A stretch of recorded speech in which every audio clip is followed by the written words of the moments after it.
Добро вечер во емисијата 360 степени наосад. Вечерва наша гостинка е Гордана Силјановска-Давкова, кандидатка на ВМРО ДПМН за председател на државата. Дали навистина чувствувате сега пријатна, комотна, морална позиција да зборувате за авторитарни тенденции во овие последни 2 години, а во архивата да немате солидно досие на реакции за груевизмот? Воопшто не се согласувам дека сум го премолчела груевизмот.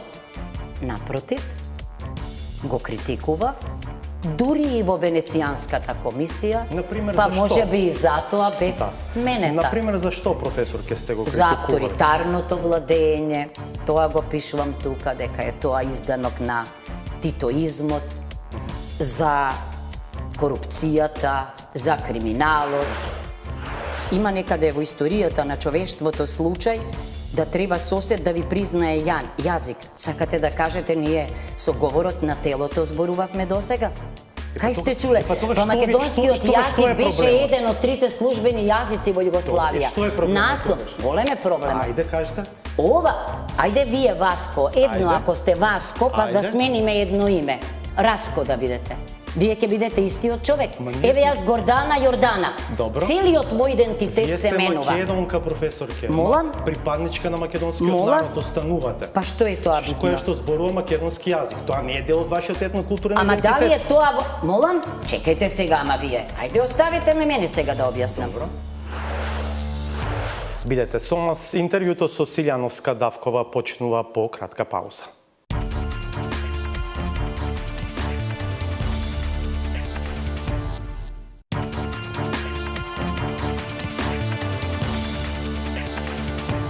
Гледате 360 степени. На 8 март, Меѓународниот ден на жената, ни гостува жена кандидат за председател на државата, Гордана Силјановска-Давкова. Таа ја доби поддршката од Конвенцијата на ВМРО ДПМН и ја чека потврдата на кандидатурата од Државната изборна комисија. Добро вечер и добре дојдовте. Добро вечер, добро Честит најдов. 8 март вам и на сите жени кои што денеска го слават овој ден. Благодарам. Може една порака на почетокот? Слободно. Може би во иднина треба да велиме цвеќињата за мажите, правата за жените и субверзивно да им подаруваме на сите мажи цвеќиња, зашто проблемот е во нив, не е во нас. Добро, интересна порака. Јас и вие, професор, ке се познаваме подолго време, може би повеќе од 20 години, од времето кога јас студирав на правниот факултет. Вие бевте моја професорка по политички систем и современи политички системи. Се сеќавам дека се трудев да не отсуствам од ниедно ваше предавање, бидејќи беа исклучително интересни, имаше многу што да се слушне, да се научи, задоволство беше да се подготвуваат испитите, да се биде на испит, но вечерва сме во различни улоги и во различни капацитети. Сега јас, поранешниот ваш студент, сум новинар, вие сте кандидатка за председател на државата и вечерва јас ќе ги поставувам грото прашања, вие ќе одговарате. Се разбира, оценката ќе ја оставиме на публиката и на граѓаните. Тоа јас го викам, Васко, Сократов метод, значи, предпоставувам дека и кога сум ви предавала, сум го предочила тоа, дека не сум само таа која предава, туку и таа која учи. А еве, признавам, вие сте еден од студентите кои се помнат. Добро, благодарам. На ваков ден, меѓу другото, со човек кој што има повеќе експертизи, главната му е уставно право и политички систем, но меѓу другото и прашања поврзани со родовата еднаквост, еве може би ред би било да почнеме со еден корпус прашања поврзани со тие теми. Моето прво прашање до вас би било, ако станете председател на државата и на вашето работно биро стигне актуелниот предлог закон за абортус, кој што сега е во фаза на јавна расправа во собранието, дали ќе го подпишете указот за негово прогласување? Да дадам малку контекст. Актуелниот закон кој што се смета за проблематичен, бидејќи, пак велам, според дел од толкувањата ускратува дел од правата на жените, беше донесен во времето на владата на ВМРО ДПМН. Вие самата за себе на конвенцијата на ВМРО во Струга ќе кажете христијанка сум, една од потомките на Лидија од Македонија. Да. Црквата е многу гласна деновиве против овој предлог закон, актуелниот. Така. Еве, ова би бил контекстот на моето прашање. Ако го имате на маса, дали ви го подпишале? Значи, прво, не можам веднаш да ви одговорам анблок, зашто сакам да го видам конечниот текст. Дали Законот актуелно е во закон е- расправа Да. и треба, ке има амандмани, но она што мене ме води е следново. Дека последниот збор мора да го има жената. Значи, тоа е она што ме води. И Дали- од тоа не дали отстапувам. ова решение што сега е Ова на со сила- христијанството, што го велите, морам да кажам, видите, погледнете како се однесува папата Френсис. Работите се менуваат, бидејќи и светот се менува. Кој Смеам ли да ве очекуваше? прашам дали сте верник? Па ако сте христијанка, да, сум Добро. крстена, ако на тоа Не, мислите. оти некои и на Но- друг начин го употребуваат тој може. термин. Видете, верник што значи да се прави разлика меѓу религија и меѓу вера, така? Да.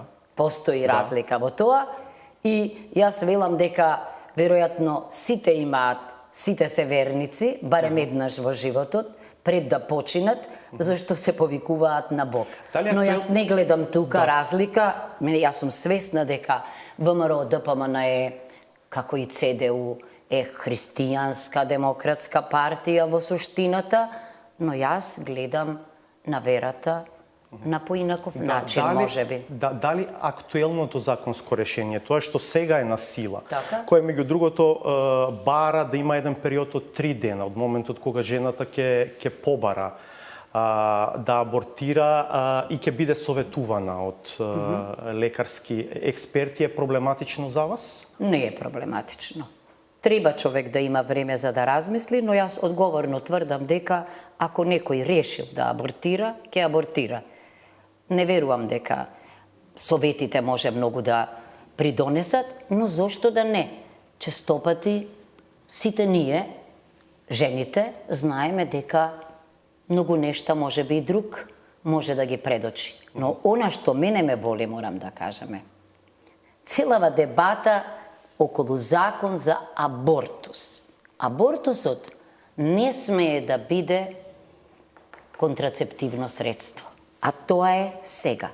Значи, јас се залагам за задолжително сексуално образование во основно и во средно училиште.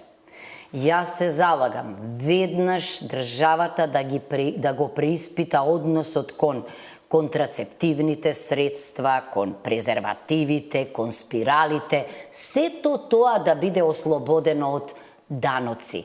Јас се залагам за, значи, политика која што ќе оневозможи да се соочуваме со ситуација како што е абортусот.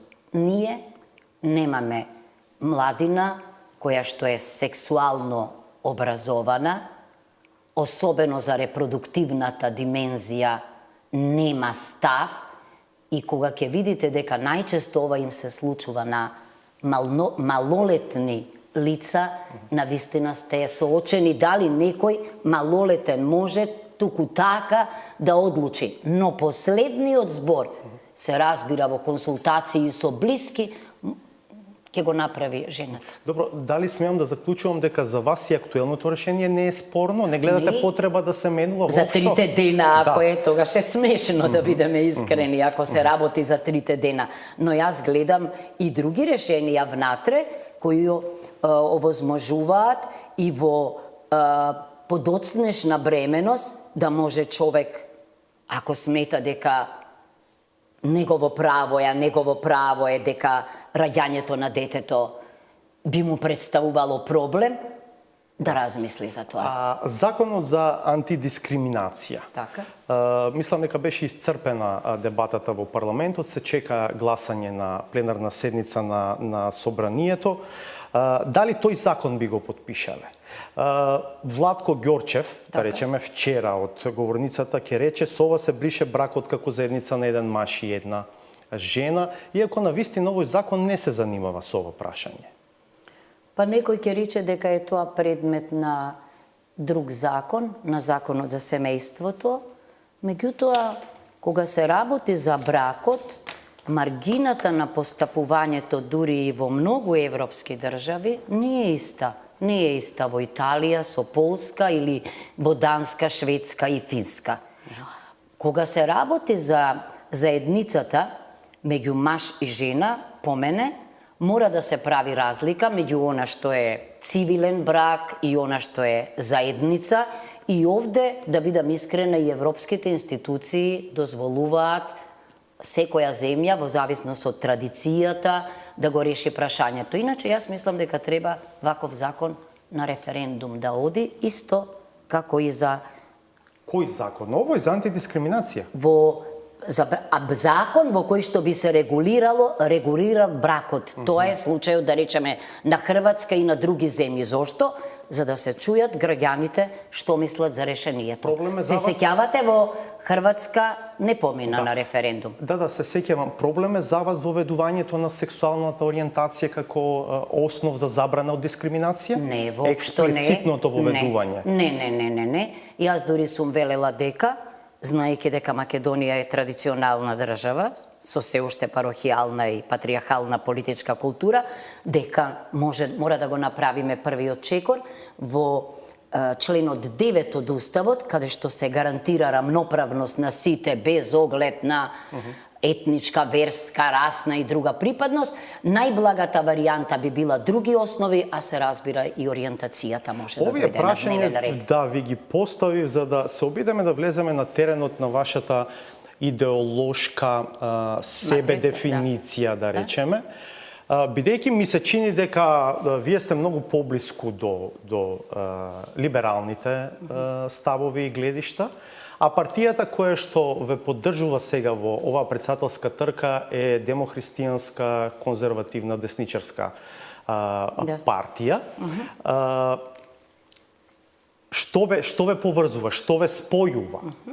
Прво, ако се сеќавате, на конкурсот воопшто на ВМРО ДПМНЕ не се бараше, за разлика од конкурсот на СДСМ, да ја прифаќате програмата на ВМРО ДПМНЕ. Што значи, апсолутно никој не бараше од мене да ја делам истата идеолошка матрица. Второ, денеска сите знаеме дека живееме во свет на дезидеологизација, односно многу тешко е да кажете што е центар, што е лево, што е десно, и она што денеска е идеолошка мега или мета идеологија е либералната. Сите се заразени, и социјалдемократските партии, и лабористичката, и конзервативната партија се заразени со либералната мега или мета идеологија. Не гледам тука проблем, особено не гледам за председател, зашто мислам дека токму отворената порта за некој кој бил член на либерална партија и дели либерални вредности во поглед на слободите и правата на човекот и граѓанинот, оти јас имам и критика кон неолиберализмот во економската сфера, е доказ дека може на прашања кои се поважни, во случајов тоа е прашањето за демократизација на Македонија, апсолутно може да се сретнат едни со други, со толеранција, и за мене е тоа чекор напред. Не е ова политички пакт или политички брак, само за да не бидете политичка манекенка, како што самата рековте. Не, јас се уште не сум во политиката, тоа можам да станам само ако станам председател на Република Македонија, и јас се уште се ги изразувам личните ставови и научните ставови, оти не можам да избегам. Што ве советуваат од партијата, бидејќи ми се чини дека таму меѓу членството, поддржувачите на ВМРО ДПМНЕ ќе има и двоумења. Во смисла на ова што и сега го разговараме, бидејќи сепак во еден дел сте прилично либерална, а имаме едно членство и тело кое што можеби не дели дел од овие ваши вредности, па дали на крај ќе решат да ве поддржат? Сигурна сум, бидејќи ако имаше дилеми во првичните средби со членовите на извршните комитети, сега веќе ги нема. Ако се сеќавате на прославата на жените на Унијата, Прво имаше жестока музика, извонредна, жени беа интерпретаторките, па потоа имаше исто така и народна музика. Прекрасна, ако може Питер Габриел да се инспирира од женскиот фолклор, не гледам. Јас мислам дека важни се вредностите право, правда, владење на право, еднаквост, нив ги нема. Да. И јас мислам дека тука нема да има никаков проблем. Ги Прочитав- освоив, мислам јас, срцата Да. на членовите, не само на општинските комитети, туку на луѓето кои што се Прочитав таму. еден наслов деноиве, ќе го искористам за вовед во овој следен дел од интервјуто, вели Силјановска го преспа груевизмот и се разбуди во заевизмот. Ви се приговара на тоа дека во еден период од 2006 до 2017 не реагиравте на начин и со интензитет и жестина за кој што сега зборувате за заевизам, за тенденции на авторитаризам, за непотизам и така натаму, работи кои што не би требало да ги има во една нормална демократија. И ако бидеме честни, еве, прашањето мое би било, дали навистина чувствувате сега пријатна, комотна, морална позиција да зборувате за авторитарни тенденции во овие последни 2 години, а во архивата да немате солидно досие на реакции за груевизмот? Тоа е новинарска перцепција. Еве, јас овде имам книги кои се викаат Civic and Non-Civic Values in Macedonia или The Particularity of Democratic Transition in Consolidation in Macedonia. Значи, да правиме разлика. Јас веќе одговорив на слично прашање. Јас не сум дежурен политички аналитичар. Многу внимавам да не се појавам пред медиумите, освен сега кога морам да дојдам, бидејќи сум кандидатка. Воопшто не се согласувам дека сум го премолчела груевизмот, напротив, го критикував, дури и во Венецијанската комисија, Например, па зашто? може би и затоа бев сменета. Например, зашто, професор, ке сте го За критикували? авторитарното владење, тоа го пишувам тука, дека е тоа изданок на титоизмот, за корупцијата, за криминалот. Значи, За овие теми сте знаете, не разговарале? споредувајте ме Да. со дежурно присутните професори и аналитичари, бидејќи нив редовно ги повикуваат Не, во не, медиумите да. или имаат своји портали. Добро. Јас никогаш не одам сама некаде, но секогаш, дали е тоа законот за високо образование, сум изразувала мислење. Впрочем, Законот за во високо ниту еден образование, орган- професор, ке лично ве засегаше, затоа реагиравте. не ме засегаше лично воопшто. Јас ги исполнував сите критериуми и според предложениот текст за импакт фактор и слично. Но затоа мислев дека ми е обврска да го критикувам, зашто автономијата на мојот дом е моја. Може да проверите, ако не сум го критикувала груевизмот, значи сум била дело од него, зашто тогаш во ниту едно тело, ниту владино, ниту невладино, ниту на универзитетот, тоа е интересен феномен, кој еве ке го обзнанам. Во времето на едните, обично, најуспешните професори, членови на различни тела се блиските и обратно.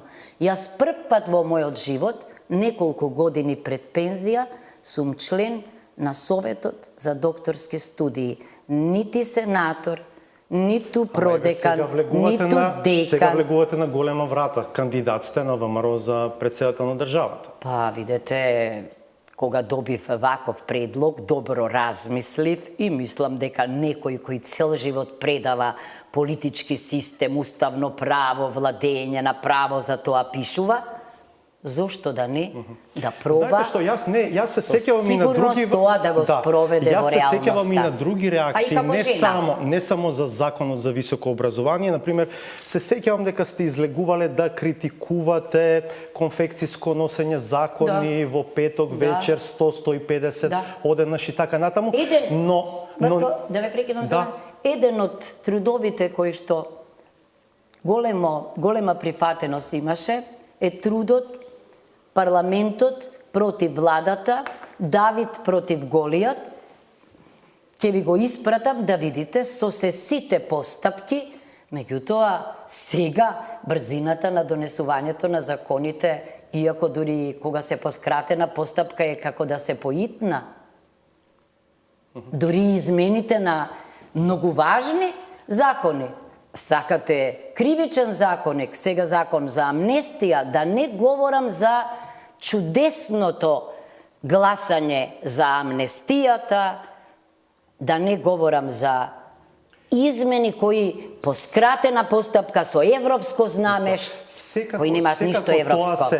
Тоа се настани ситуации кои што се обелоденети во медиумите, се третираат, се критикуваат. Селективен е погледот во медиумите. Чиф. Не ваш, наполно медиуми, а новинарите се извонредни кога се непослушни. Меѓутоа, за жал, извинете, ние и во медиумите имаме чуден феномен. Мислите дека имавме подобра ситуација до 2017-та? Не. Меѓутоа, едно робство беше заменето со ново робство за многу покус период. Сега не се согласувате дека сепак на тој план, дека состојбата е многу подобра од претходно, дека многу послободно се зборува за проблемите, се отвораат проблематичните прашања, се зборува за индициите за криминал, за непотизам, за корупција во владата и сето тоа на критичен начин се обсервира во медиумите. Џабе, чумуви е зборувањето кога се си останува исто. Дури може да биде тоа демократски декор. Кажете ми мене, каде се промените? Дали нема корупција, дали нема криминал, дали нема непотизам? Чудовишни размери. Овие зборови ретко... Една фамилија сега е заменета со друга фамилија. Овие зборови ретко ги кажувавте до 2017-та. Ама сега сум кандидат за председател. Као што очекувате од мене? Сега сум веќе јас во предворието на политиката. И сигурно нема со научните тези да ги освојам граѓаните. Околу непотизмот, сакам да ве прашам, бидејќи ве слушам денови ве реагирате и на тоа. Ве слушнав вие во своја одбрана, како велите за фри шопот кој што му е доделен на сопругот во 92 до 94. Не, интересен ми е начинот на кој што го браните тоа, професорке, не е за тоа што се случило пред 30 години. Велите, јас не учествував во доделувањето на концесијата, прашајте го министерот за внатрешни работи Фрчковски. Сега, можат ли сите вработени, за кои што ние во медиумите го поставуваме прашањето, дали се на соодветен начин вработени, дали не станува збор за непотизам, да го имаат истиот изговор? Например, керката на Талат Џафери или Талат Џафери може да каже прашајте го директорот на Елем. Така? На каков начин Талат Џафери имал... Неспоредливо е, не се работи за вработување. Не се работи за вработување. Постапката, постапката била внатрешна, значи само во рамките на внатрешни и јас многу убаво велам. Значи би било конфликт на интереси ако сте влијаеле врз одлуката. Талат Џафери како влијаел на вработувањето на керкама? Ама сега ќе објаснете ми во случајот Талат Џафери. Па дури и со членови на комисијата кога ги бираше. Членовите на антикорупцијската комисија, тие се потенцијални клиенти. Што утре? Значи, не велам дека Талат Џафери влијаел. Очигледно со оглед на природата на човекот кој го сретнавме, елоквентноста, знаењето, може би и воопшто не влијал. Значи, има ситуации кога тоа може да има, да е врзано за конфликт на интереси, но може и ситуации да нема. Мене, кај случајот што го кажувате на господинот Талат Џафери, ми личи дека нема. Истото го кажувам и за мене. Значи, јас ниту сум можела да влијам на тоа, зашто би можела ако е во влада. Би можела ако е конкурсот отворен. Значи, затоа ве упатив и веќе се изморив од ова прашање, да го прашате оној или оние кои доделувале да ви објаснат постапката. Јас прашувам за принцип, бидејќи вие сте министерка без ресор во влада. Ама не најдовте ли нешто, вас кои вие 30 и колку години Нешто друго. Не, ние разговараме за сегашниот Аманте непот... Професорке, немојте сега така да го Не, банализирате. Прашањето Не, вие го банализирате. Не.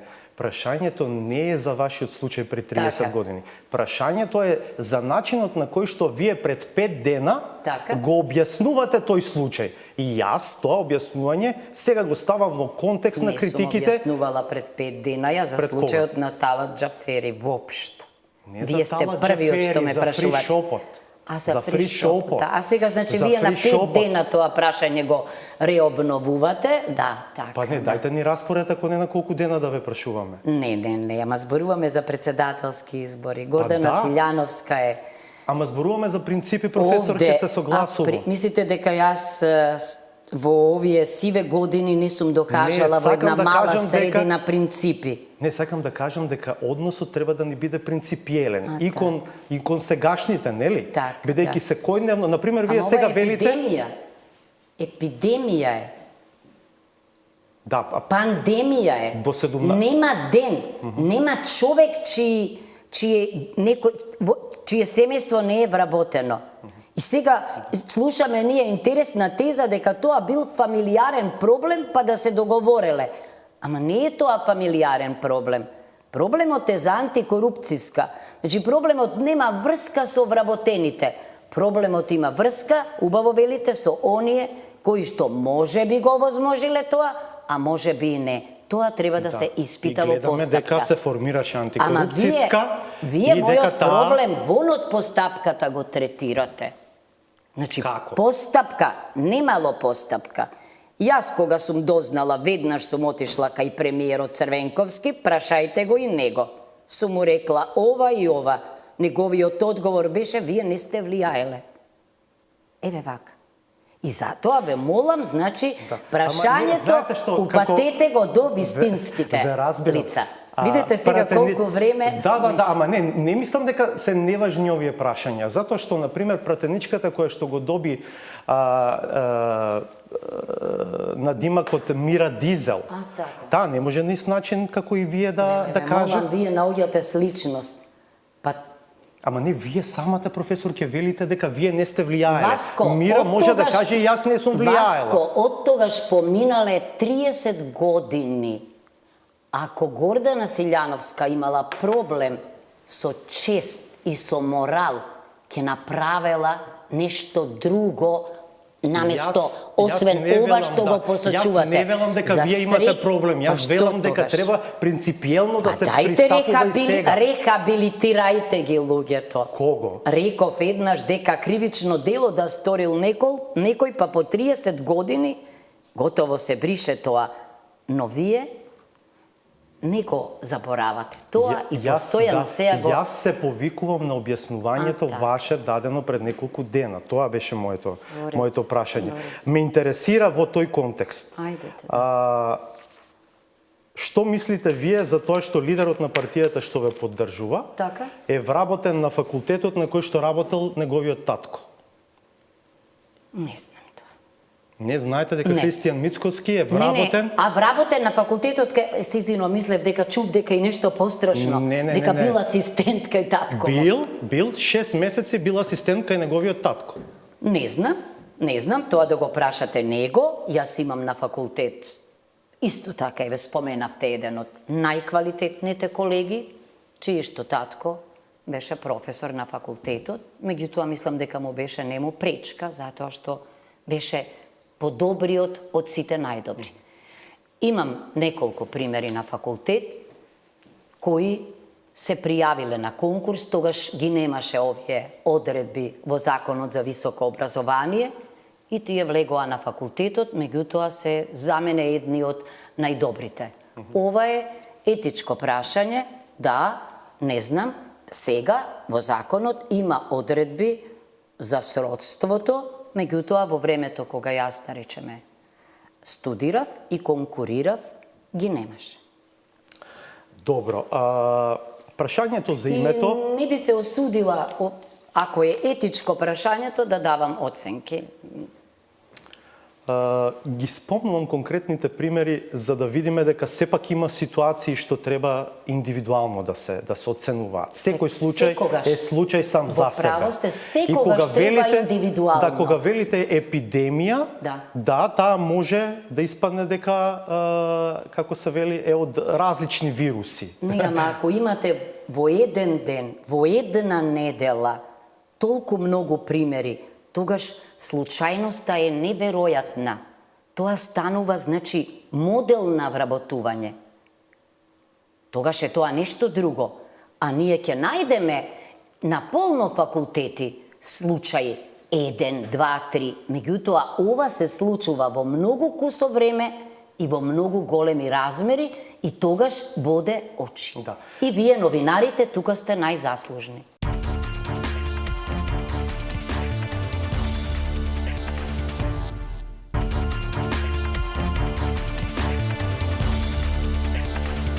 Договорот од Преспа, прашањето за името, веројатно е една од темите што на некој начин ви ги вкрсти патиштата со ВМРО ДПМНЕ.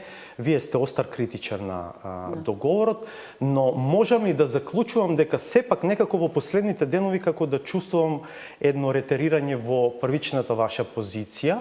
Ако на конвенцијата на партијата рековте прашањето не е затворено, ќе направам експертски тим од престижни професори за да го отвориме прашањето пред меѓународните институции и меѓународните судови. Сега некако како да доминира една линија во која велите, но јас не сум нереална. Договорот од Преспа е реалност. Промената на уставот е реалност. Јас немам причина и намера да не го почитувам. Да. Има ли една линија на благо прилагодување кон реалноста повеќе? Чекајте сега, не знам што значи прилагодување кон реалноста, да бидете председател на Република Македонија, да, е реалност. Но, еве што сакам да кажам.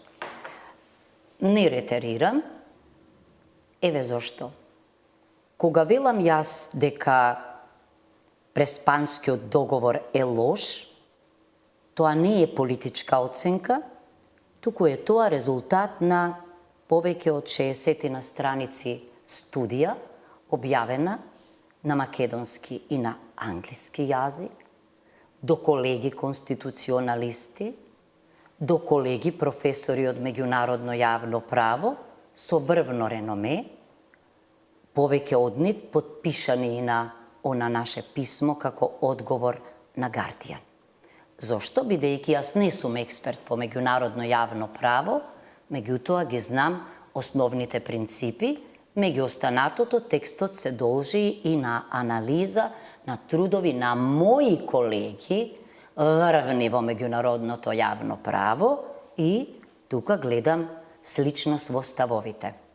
Имено, Преспанскиот договор се заснова на кршење на Уставот на Република Македонија, постапките сите ако ги анализираме, не се во рамките на деловникот, законот, владењето на правото, Може ли меѓутоа тука да се не крши. скокнеме?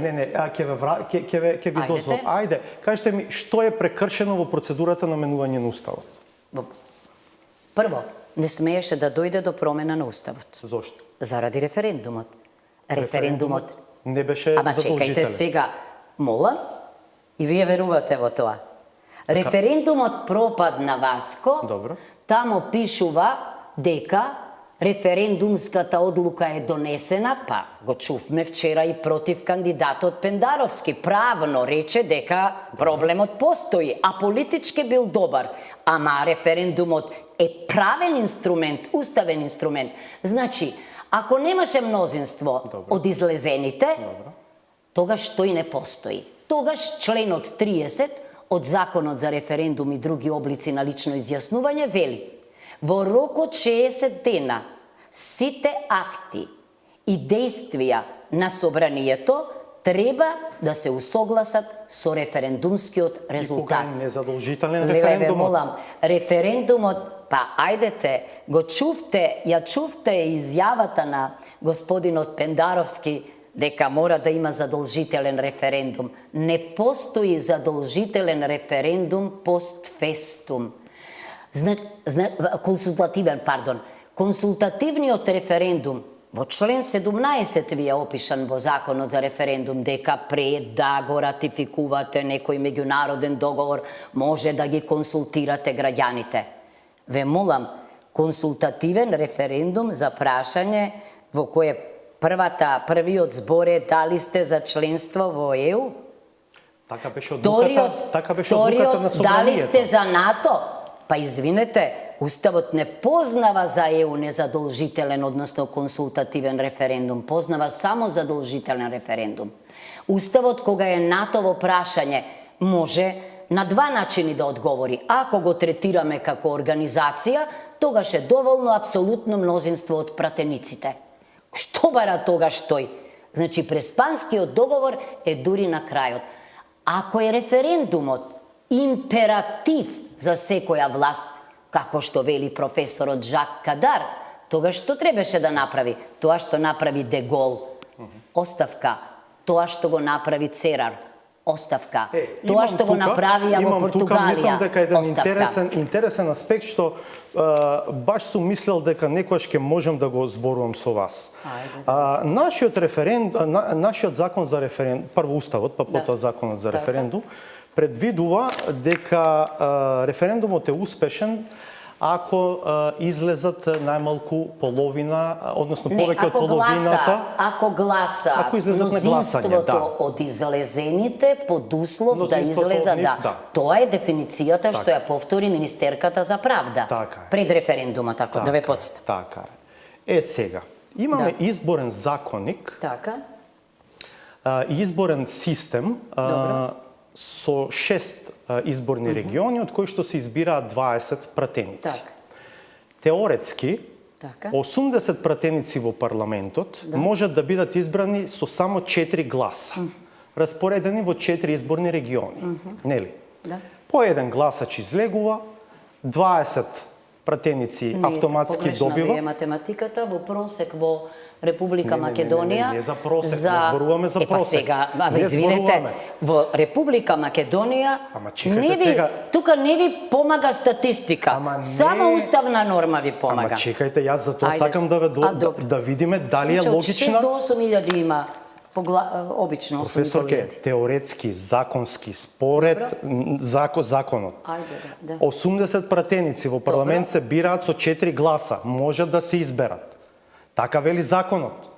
Ако излезат четворица, распоредени во 4 региони, ќе добиеме 80 пратеници. Како не, професорке? Не. Така е. Сега, имаме референдум со сила на дури на помалку од 80 гласа во парламентот. А 80 гласа правите што сакате во политичкиот систем на државата. Со барање за минимум 900.000 да излезат. Сега, никој експерт по уставно право не сум чул да го проблематизира овој небаланс, овој дисбаланс во политичкиот систем. Пред вас. Ајде. Чекајте сега. Ајде. Законот за референдум и други форми на лично изјаснување е донесен во 2008 година. Добро.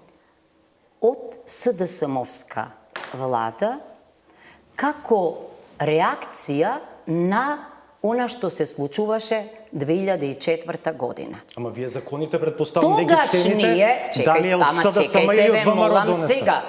Тогаш јас излегов, како што излегов и кога се носеше Уставот, со тезата дека ако сакате да стимулираме директна демократија, контрола на представничкото тело, мора критериумите за референдум да ги смениме.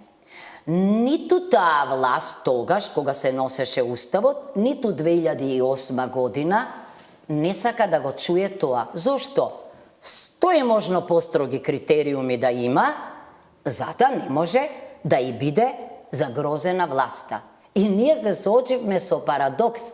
Референдумот е контрола на пратениците, што ги споменувате вие со многу низок легитимитет, така рековте вие, просекот вели друго, А од друга страна, тие беа главните организатори на референдумот, а во Кодексот на добри референдумски практики на Венецијанската комисија се вели дека ниту еден државен, локален, регионален или друг орган не смее ниту да прима средства, ниту да учествува во кампањата. Да, таму се вели и друго, дека и се препорачува на Македонија да го симне и цензусот за излезноста на референдумот. Например, Одлично, како што и вели во 3 извештаи, да се тргне цензусот за избор на председател во вториот изборен круг, но меѓупартискиот и меѓуетничкиот пазар тоа не го дозволува. Да, значи, Ако имате професорке, вие двајца кандидати во втори изборен круг,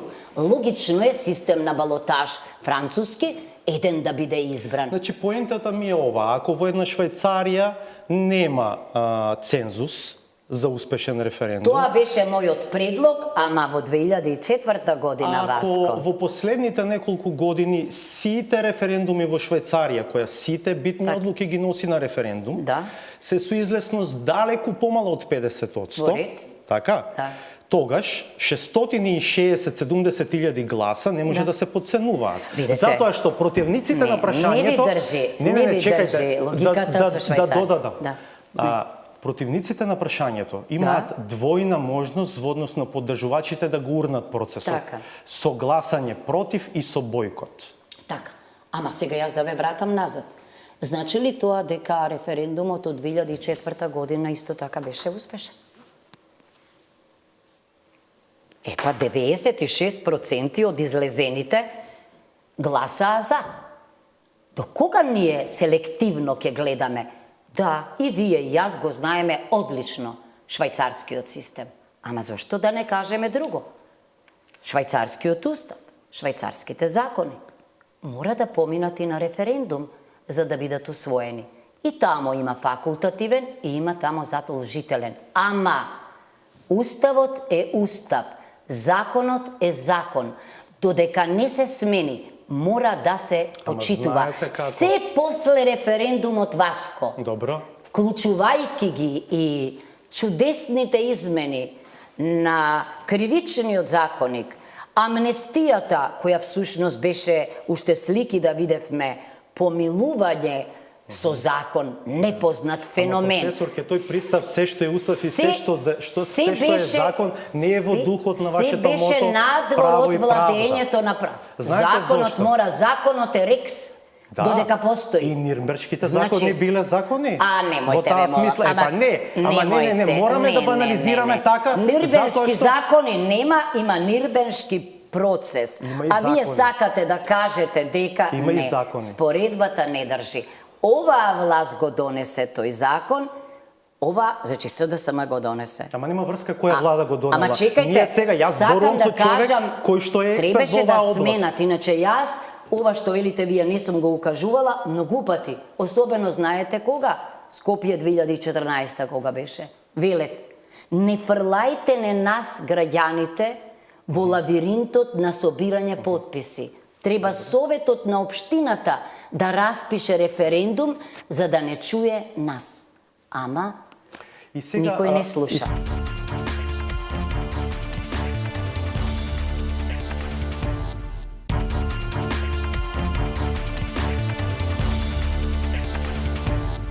Сега кај договорот од Преспа. Така. Еве да се обидеме да скратиме, да Ајде речеме, да што скратиме. лично вам ви се смени откако е на сила договорот од Преспа и уставните промени? Што мене лично да. се смени? Многу нешта.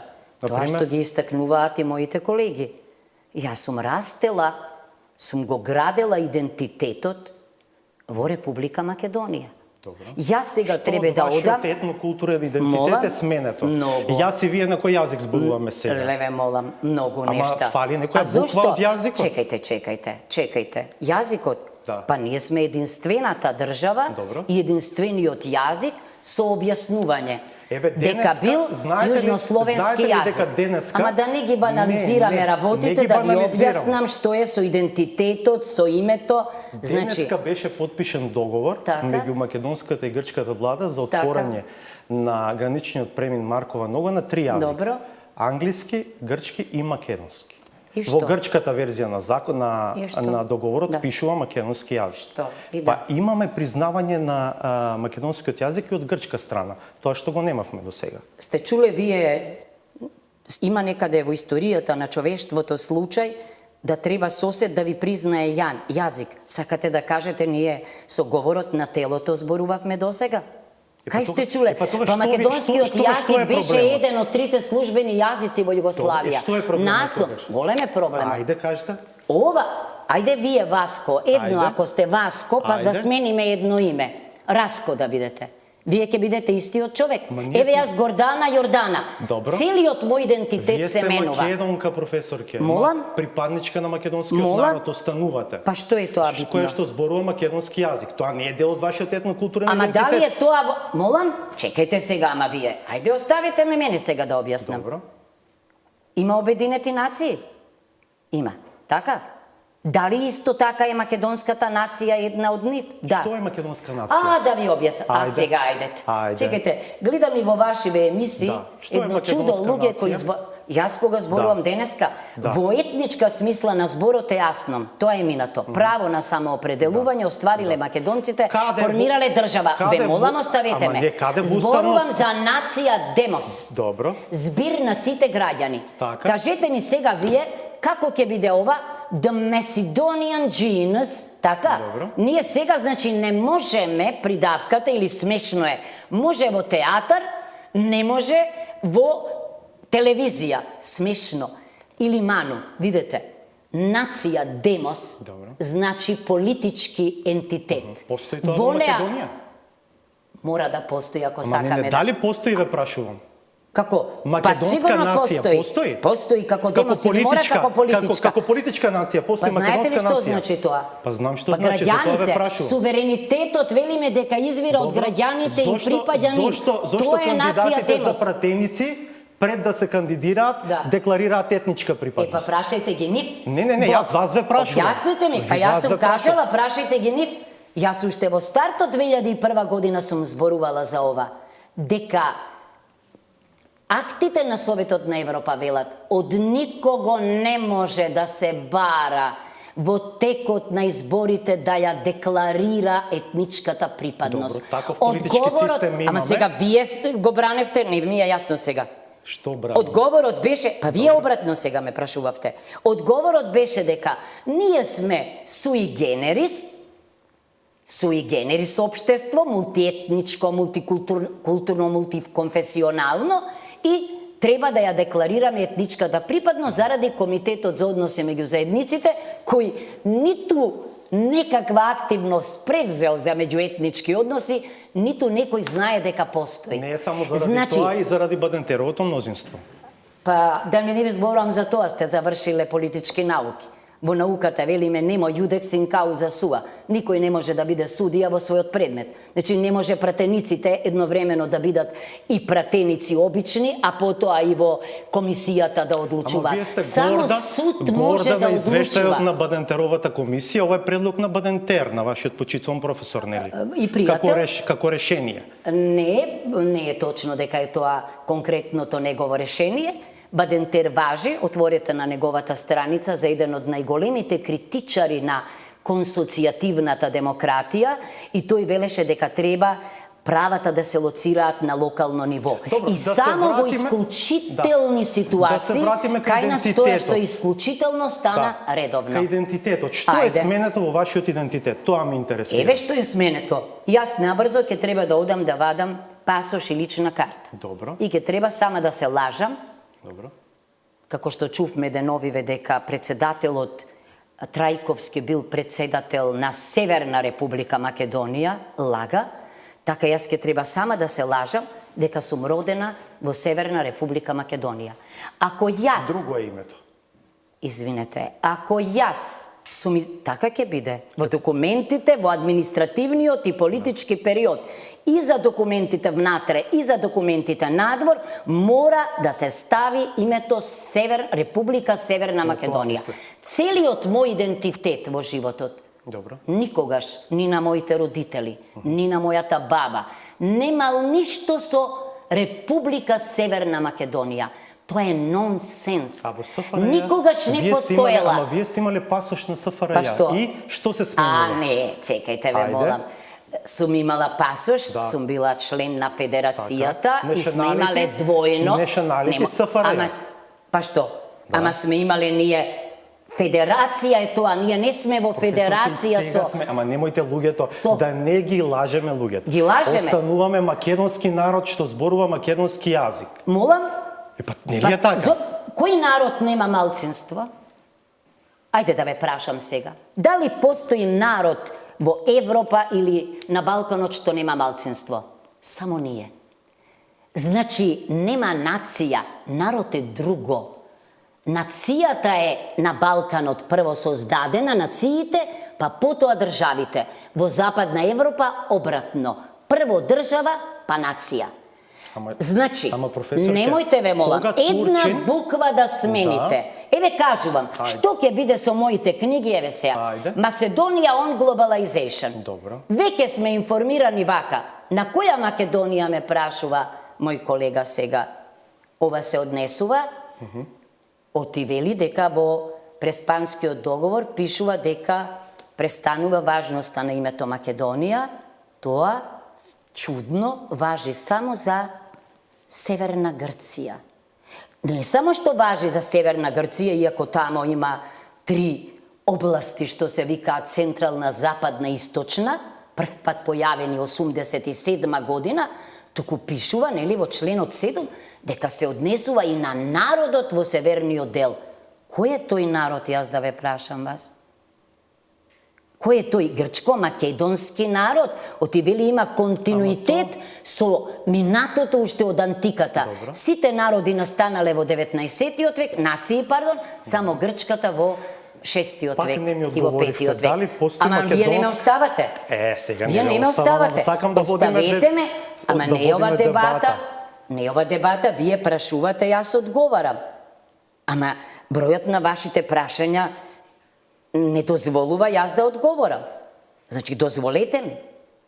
Еве, што друго? Дозволете. Се составија комисии некакви. Така наречени експертски, ренесансни, па од сите области тие сега усогласуваат прашања. Кои се тие, како мојот против кандидат умно забележал дека, како вели, кои ги овласти да разговараат за име со географска одредница, така вели тој. Значи, кажете ми, овие комисии, како тоа луѓе, професори, експерти, наместо на универзитет или во МАНУ, под капата на Министерството за надворешни работи, определуваат чиј бил Григор Прличев, чиј бил Гоце Делчев, кои треба да ги славиме. Сето тоа е дел од мојот идентитет. Ако мојот татко се борел и бил во Фуштани Егејска Македонија, Егејска Македонија, значи јас кажувам, како историски факт е запишана во мојот ум. Да Ако во прашам. Бугарија имало Добро. 30 училишта на македонски јазик, 10 библиотеки, тоа е запишано во мојот идентитет. Добро. Сакате уште? Ќе имаме многу прашања. Што ќе правите вие на овој план? Што ќе правам на овој план? Политичар е едно и кога велите вие сум ретерирала, тоа беше одговор на тезите дека дали сега ќе сум се качувала па ќе сум ги симнувала надписите и така натамо. Не, немам намера тоа да го правам. Тие зборуваат за државата, но јас ви кажувам, јас никогаш нема сама да употребам Република Северна Македонија, нема. Бидејќи ја не познавам, колку луѓе познаваме во животот сами што смениле име, јас еден. Колку луѓе познаваме на кои им го смениле името, не познавам. Освен моите дедовци и прадедовци на кои им ги преправале имињата. Значи јас ќе го игнорирам. Тоа може да го чуваат полицајци, да го каде сакаат да го пишуваат и јас ќе го толерирам тоа. Добро, Тоа е едната димензија, но тоа- лично, тоа не бидејќи значи имам дека тој нема право да постои, на да. слобода на изразување и тоа е дел од мојот идентитет. Така. Во поглед на правото, видите, Не јас, па Белким прочитавте по Нови Македонии и така натаму врвни експерти по меѓународно право. Професор, ќе бидете Што искрена? кажуваат? Не, бидете искрена пред граѓаните. Јас сето тоа го знам. Јас сум многу искрена. Што е правната последица од сето тоа? Од кое? Нашата држава беше пред Меѓународниот суд на правдата. Да. Доби кристално јасна пресуда. Така е. И што се случи со таа пресуда? И сакате да кажете дека Не, треба што да се се случи? откажеме? Не, што се случи со таа пресуда? Да, извинете, пресудата си е пресуда. Неа ја игнорираа политичари, генералниот секретар на НАТО и така натамо. Но ние зборуваме сега за нешто друго, за задолжително меѓународно право, за јус когенс, кое што, ако не биде почитувано, се што е резултат од него е ништовно. Добро. Така вели Конвенцијата за договорно Така право. вели, така беше и до сега, беа наметнати А што дополнителни очекувате? критериуми при Ние приемот јас во Обединети очекувате нации. И јас што како се случи? професор да зборувам наместо за юридизација на право, за политизација на правото? Пајте да ги распуштиме Не, тогаш не. Обединетите нации, Не, Меѓународниот суд на правдата. Ама, професорке, внатрешниот политички систем е систем поставен на принципот на субординација. Таков принцип не постои на меѓународен план. тоа јасно. Па вие се обидувате да го кажете ова. Не, мешате. Мешате како и некои професори кои не докторирале на меѓународно јавно право, па не им е јасно. Разлика да правиме. Добро. Меѓународниот поредок, да, е заснован на сила, а не на право. Добро. Меѓутоа, по Втората светска војна, значи многу после Тукидит, не веруваме дека силните секогаш го прават тоа што можат, а слабите тоа што мораат, пет земји бидејќи во обединети право на вето, а другите не? А чекајте, сега има и две кандидатки други, тоа е новиот светски поредок, тогаш се создавал, значи сега нели и Јапонија и Германија велат, во мојата наука жестоко се критикува овој принцип, но во Генералното собрание сите се рамноправни. Дека е важно правото покажува однесувањето на повеќе од 140 држави. Што мислите? Зошто тие ја признавале Македонија под уставно име?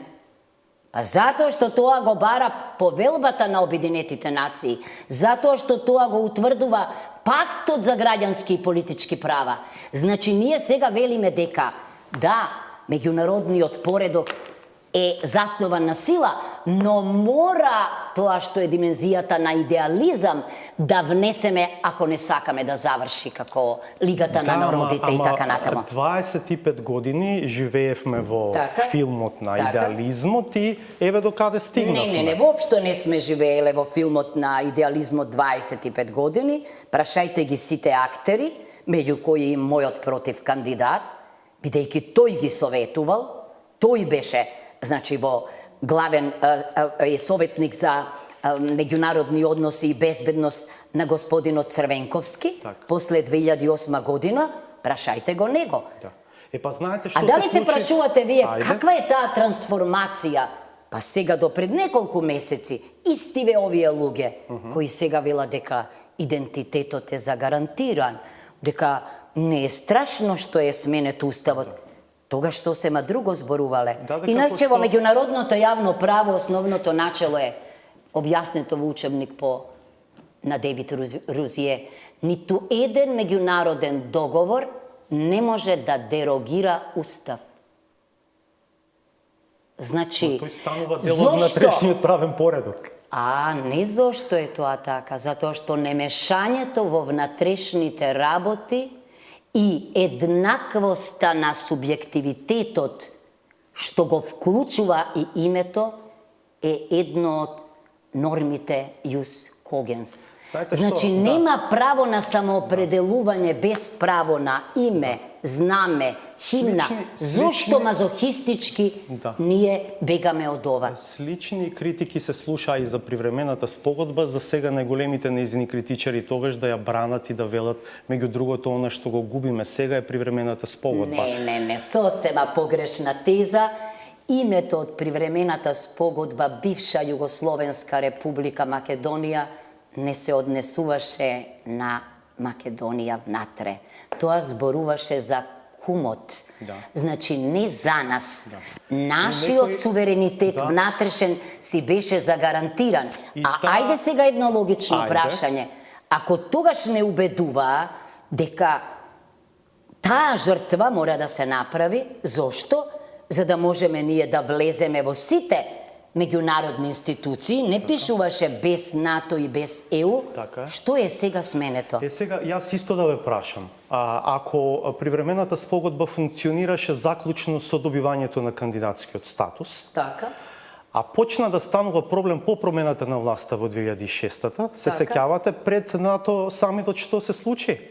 Се промени името на аеродромот, се промени името на автопатот, некој објави дека ќе го става Александар Македонски на плоштадот, Така. што беше доволно за некој да ревидира својата политика кон оваа земја и да каже стоп. Не може ние да ве пуштаме секаде, а вие да го правите ова. не. Како не? Не.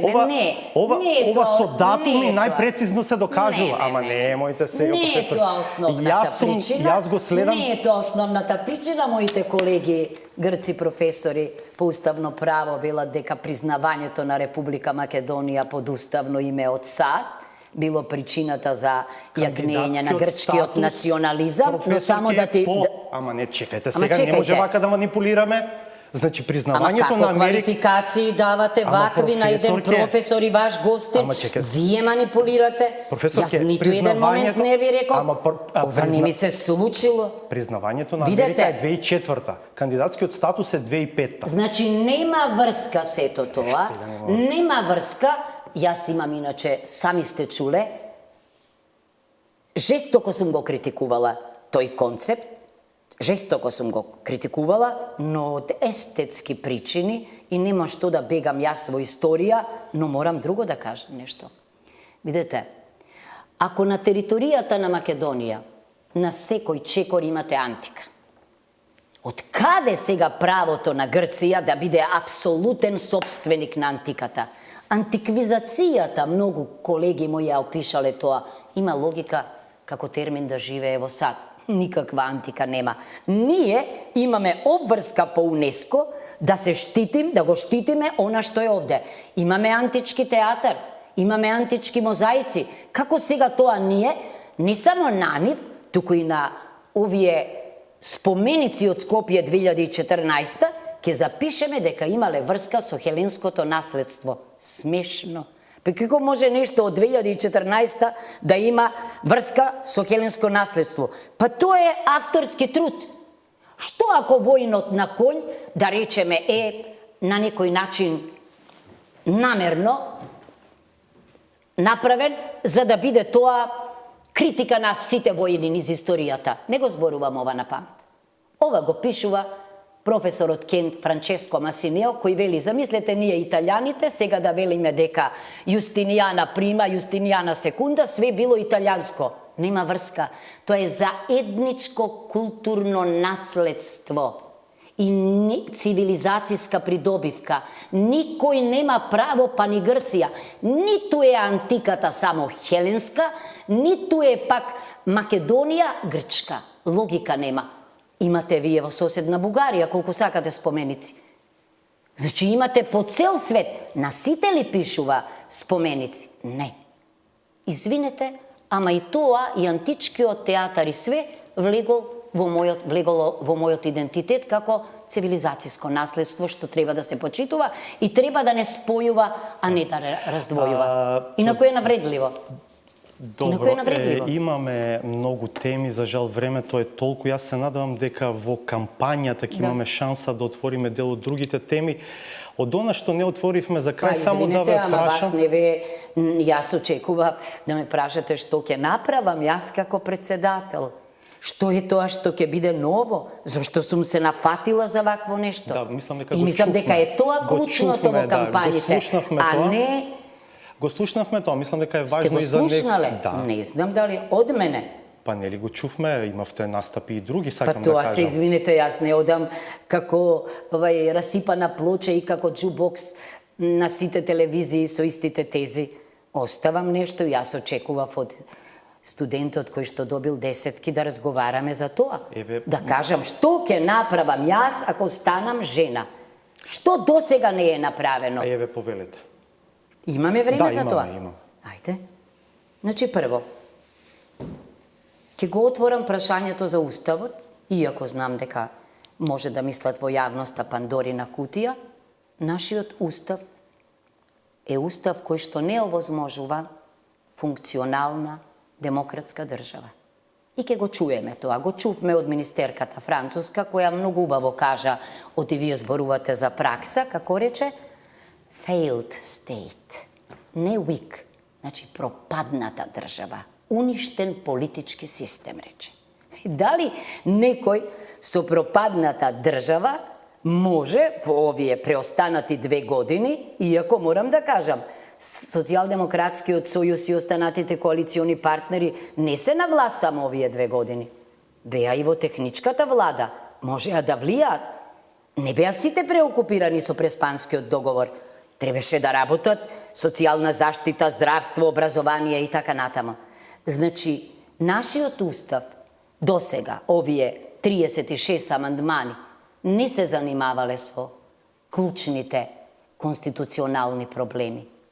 Со тоа треба да се занимаваме, а председателот е овластен предлагач на амандмани. Јас не велам дека во еден мандат може да се направи тоа, но важно е да се соберат македонските конституционалисти. Веќе од некои имам и таков предлог. Странски конституционалисти, за да видиме кои се оние точки во Уставот што оневозможуваат правна држава. Јас ќе ви кажам. Начелото на поделба на власта.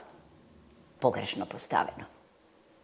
Трите власти треба заедно да живеат, заедно умираат. И кај вас во емисии се изнаслушав од еден експерт од тие фастфуд експертите, како вели дека парламентарниот систем со самото аналитичар политички покажувал дека парламентот е највисок орган на власта.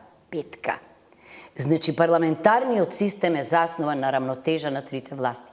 Ако парламентот изгласа недоверба на владата, треба да си оди и тој.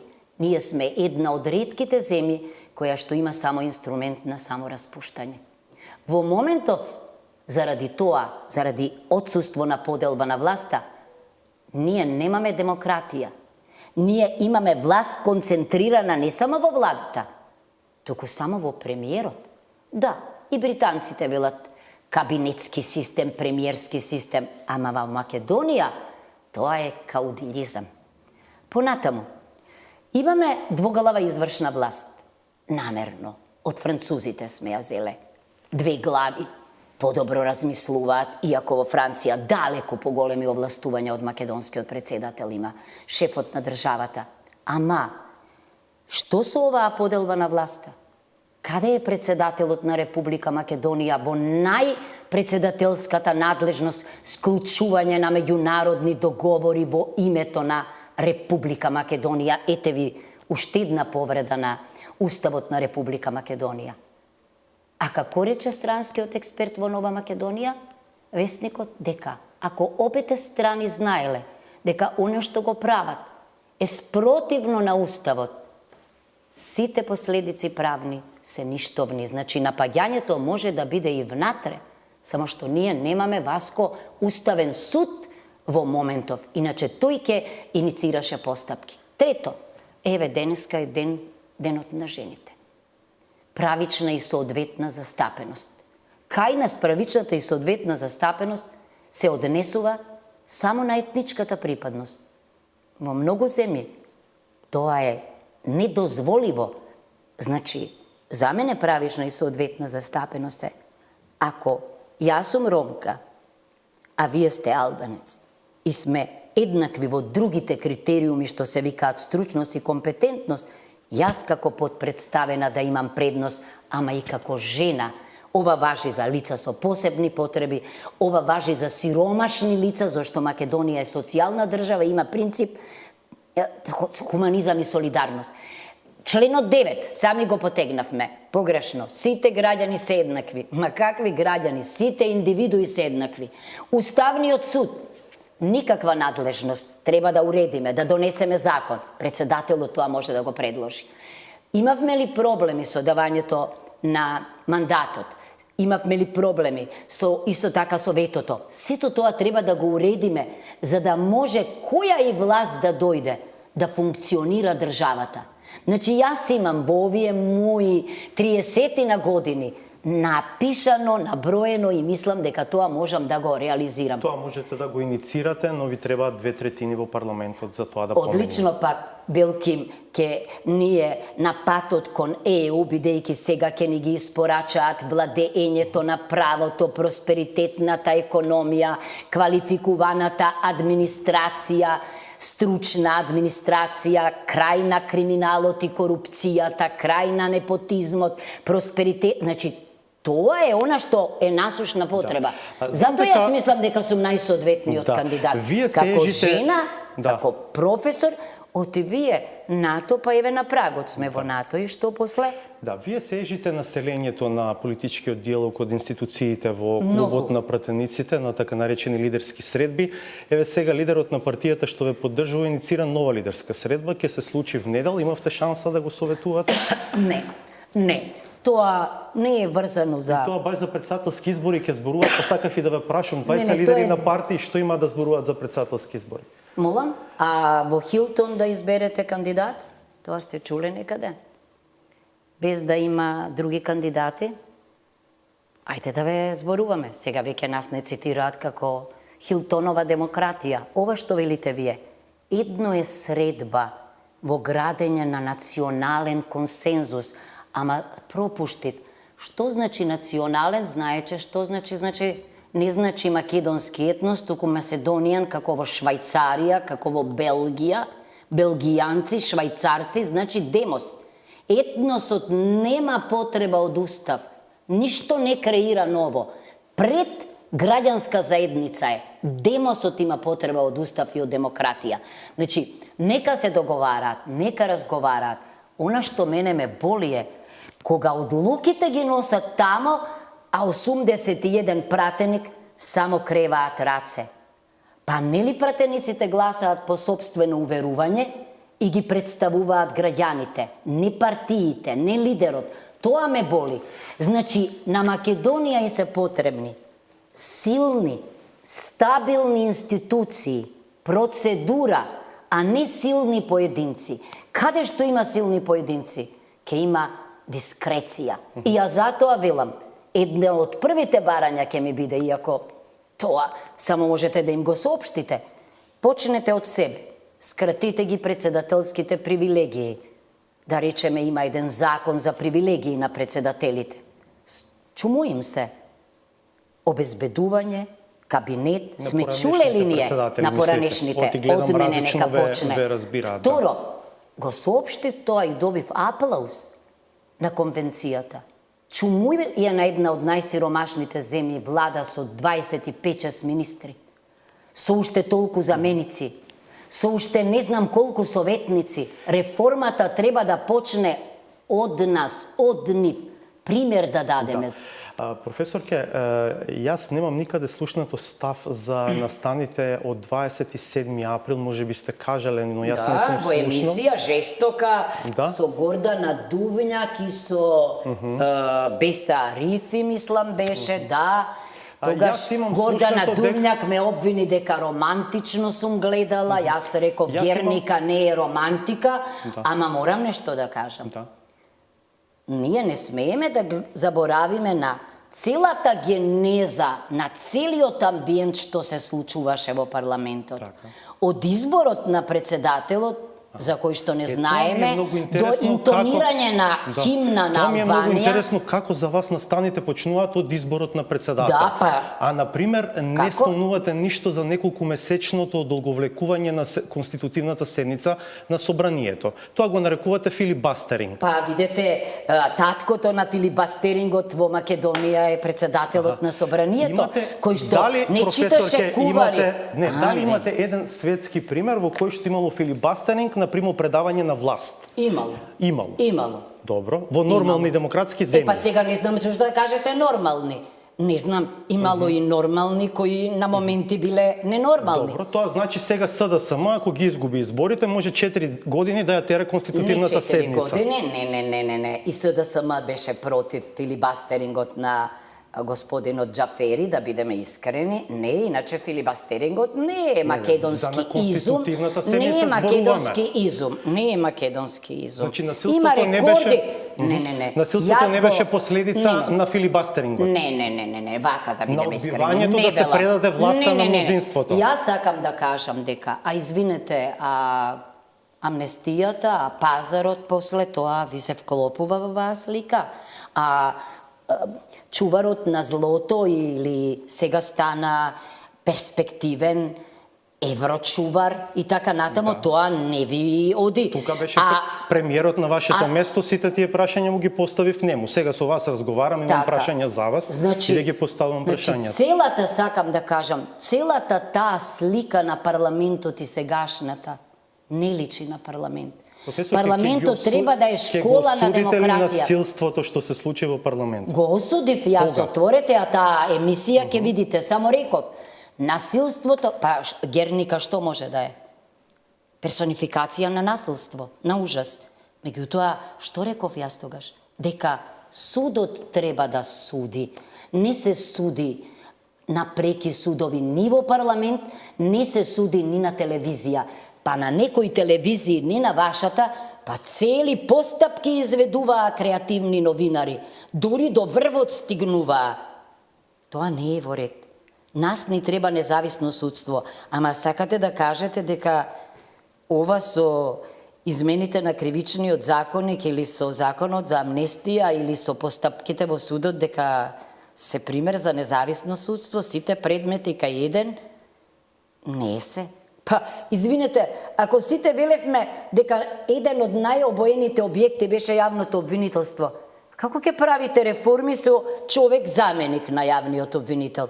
Зошто не моите колеги? Зошто не го избраа Гордан Калајџиев?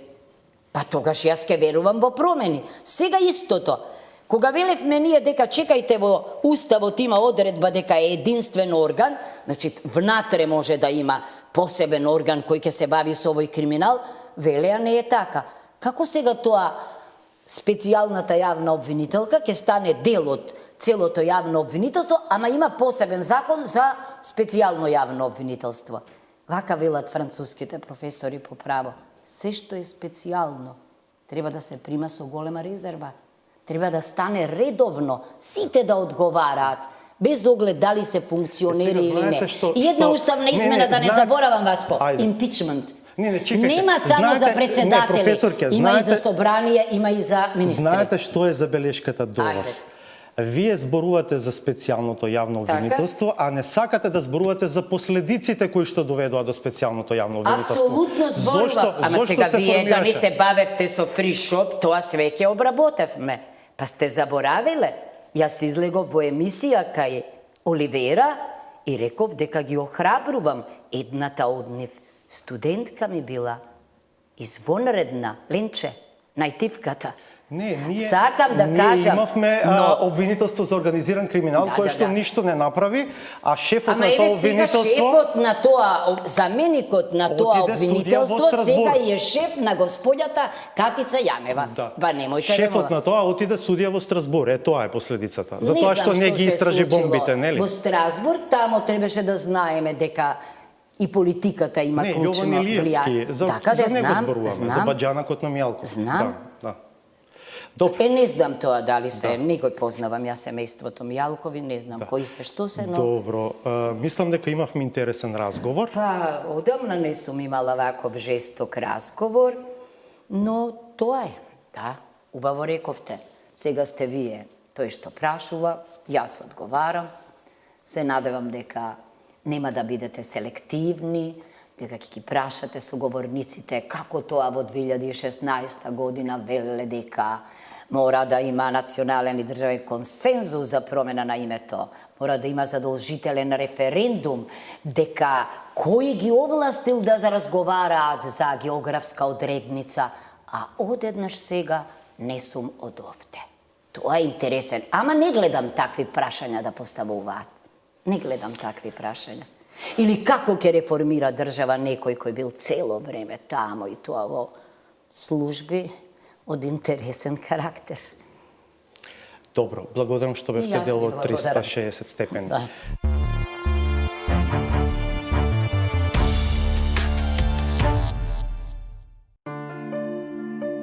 Отстранувањето на детонаторот ќе има сериозно влијание врз убоитоста на експлозивната направа која дрмаше јавната сцена. Новата политичка конфигурација на теренот предизвика создавање ситуација во која се констатира отсуство на потреба за нивно користење при новите битки со старите криминалци. Во принцип, на разоружувањето се гледа различно, па некој смета дека нивното отсуство ќе биде лековито, а друг тврди дека дури и неиспукани нивните гелери би имале некаков таргет. Се е можно. Се е можно, може и некој да се спаси. Ниту во еден момент не се разгледуваше можноста некој да се спаси. Што да кажам јас за воиднина? Како може да се спаси? Па може. Колку што е јасно кому му одговара деконструкцијата на бомбашките процеси, толку станува евидентно кому нема да му биде пресудено во процесот на најавената постизборна владина реконструкција. Не затоа што тоа се базира на некаква објективна проценка, туку само на чист субјективизам, со тврдење дека таквиот потек би бил нецивилизацијски чин. Ако вашата инвестиција зависи од тоа дали вие ќе дојдете кај мене во кабинет и ќе се договорите и дали утре мене можеби некој ќе ме смени и можеби тој договор ќе биде малце поинаку третиран, јас мислам дека тоа во цивилизираниот свет не функционира. Напротив, цивилизираниот свет сака да има предиктабилност. Предвидливост е очекување на бизнисмените, но во политиката таа не важи, затоа што изборните резултати се единствениот критериум врз основа на кој се останува или се заминува од кабинетите. Оние што постојано имаат нереализирани предвидувања за себе и за собствената иднина. Кога се таму забораваат, но потоа се подсетуваат дека багажот со Валканата преслека која помогнале да биде износена низ политичките коридори, кога тогаш ќе им се истори на собствените плеќи. И ќе ви кажам, јас имам и двојник. Значи има двојник кој што собира потписи. Тоа е оној рецепт, со Ване спомнавме пред емисијата на Владко Ѓорчев, кога ја владеше Рада Шекерова и други. Се сеќавате на тоа, така? Проблемот со двојниот идентитет ја мачи тврдата патриотска оска, која на прв печаток цврсто ги брани националните интереси. Но штом повеќе ја отвара собствената приказна, станува очигледно дека македонскиот е во втор план, а доминира носталгијата по некои други држави, времиња и асоциации. Светот ниту почнува, ниту завршува во Брисел и Вашингтон. Македонија нема основа да биде членка на Европската унија и НАТО алијансата. Југославија не ја растуривме за да пристапиме во сојуз со Европската унија, која е недефиниран политички конгломерат. Но во недефинираните политички конгломерати постојат дефинирани правила кои мора да се почитуваат. Тоа особено важи за политичари кои пробуваат да си играат со нив и да ги толкуваат како што тоа ним им одговара, спуштајќи ги моралните вертикали во хоризонтала. Глупаво е сега зборувам за приватни работи, но нема друг начин. Нити родителите ми се во администрација, нити сопругата ми е во јавна администрација. Значи може и поинаку, така? Добро, може. Не, ама Александар Николовски на крај е личност која што има кредибилитет. Добро. И јас треба да зборувам за собствените Сашо активности. Стефановски што ви е? Јас. Кога веќе ме вличите Добро. за збор? Што ви е Сашо Стефановски? Братушет, Братучет? Да. Каде беше Сашо Стефановски? директор на фонд за здравство. И што е тоа? И ја го И поставив, што е ја бев тоа? член на Ама влада. што е тоа? Значи не видиш Дали е овој непотизам пример. или не е непотизам? Апсолутно не е, затоа што ја не сум можел да Братучет како не е непотизам? И на крајот, кога чашата веќе ќе се прелее. Луѓе, абе срамота е ова што го правите на луѓе. Видете. И ВМРО, ДПМН и СДСМ. Седнете, договорете се, кажете ни што правите, како правите, ова е мајтап. Може да е карикирање. А мајтап држава правите, Не, сериозно. Државата не е мајтап. Беше. Приватен. Сега е импровизација. Општа. Ама и таа, ич не е смешна. Толку за вечерва. Се гледаме в понеделник од 22.